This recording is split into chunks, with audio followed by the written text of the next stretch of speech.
South Georgia, in the southern Atlantic, is a rugged and remote territory. 165 kilometers long and just 20 kilometers wide. It's been described as a piece of the Alps thrown down into the South Atlantic. And indeed, that's not far from the truth. It had similar origins to the Alps, thrown up as two of the Earth's tectonic plates collided.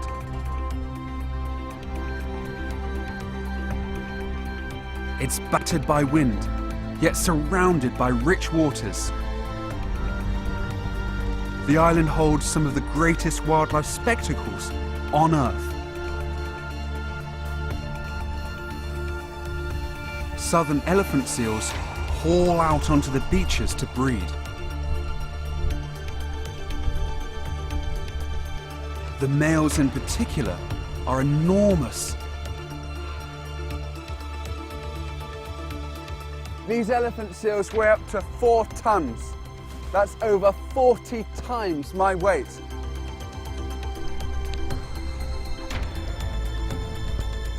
They use their bulk to intimidate rivals, throwing themselves at each other in quivering mounds of blubber.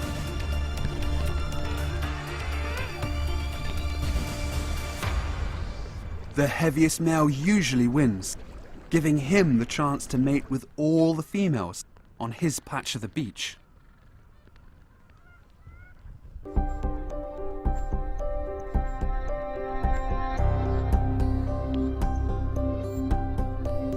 They share the island with Antarctic fur seals, which mingle with huge colonies of king and gentoo penguins.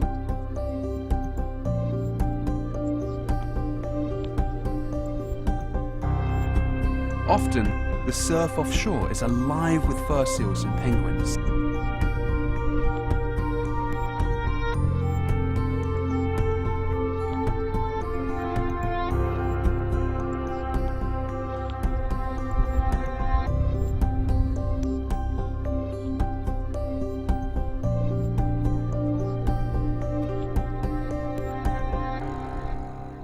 Land is scarce at these latitudes, which is why so much wildlife congregates here. And although it doesn't always look it, South Georgia is more hospitable than the Antarctic mainland to the south. Unlike Antarctica, South Georgia is covered by these low grassy hummocks. And this vegetation is a very important difference. It allows many of the animals to breed and rear young here. The fur seals take advantage of this shelter to rear their pups. Once hunted almost to extinction for their pelts, the fur seals are now protected, and their population is rising.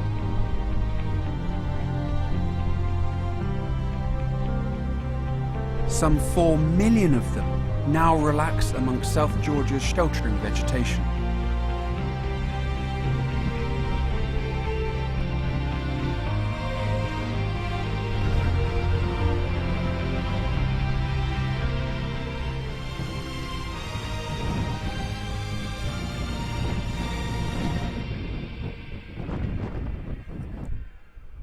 South Georgia also holds key populations of gentoo penguins, the most northerly of the Antarctic penguins.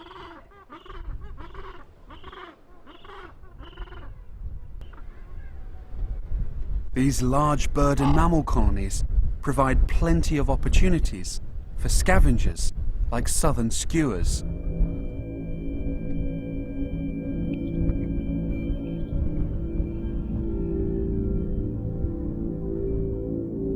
There are more recent and more serious threats to South Georgia's bird life. Originally, there were no large land-based predators at all in South Georgia. This meant that many of the seabirds could nest in burrows on the surface of the ground. But the accidental introduction of rodents has completely changed things. There's now 200 million rats and mice on the island, and that's completely altered the seabird populations that are now here. The South Georgia Heritage Trust raised the funds for an island-wide multi-million-pound rodent eradication scheme. Rodent poison was distributed with high precision across an area of 580 square kilometres via helicopter over 3 seasons.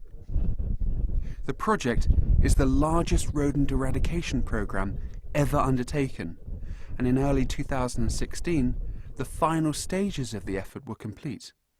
It seems to have worked, and it's hoped that South Georgia may be free of rodents once more, allowing the bird numbers to increase to their natural levels. And some of the birds here are now doing well. The most spectacular bird colonies on South Georgia are those of king penguins.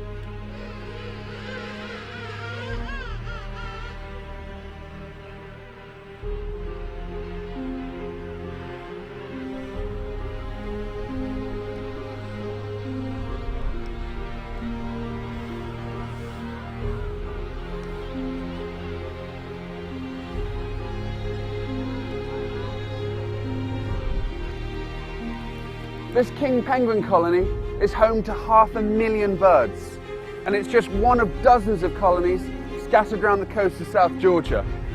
These breeding sites are some of the greatest concentrations of animals anywhere on Earth. Perhaps a quarter of the global population breed on South Georgia, and unlike many penguin species, the global population of king penguins is rising.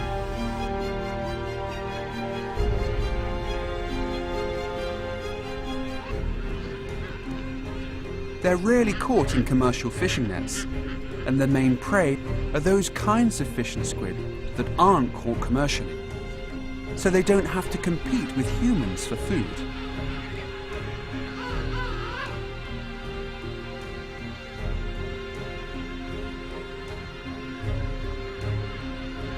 For the moment, it seems that these extraordinary sights and sounds are safe.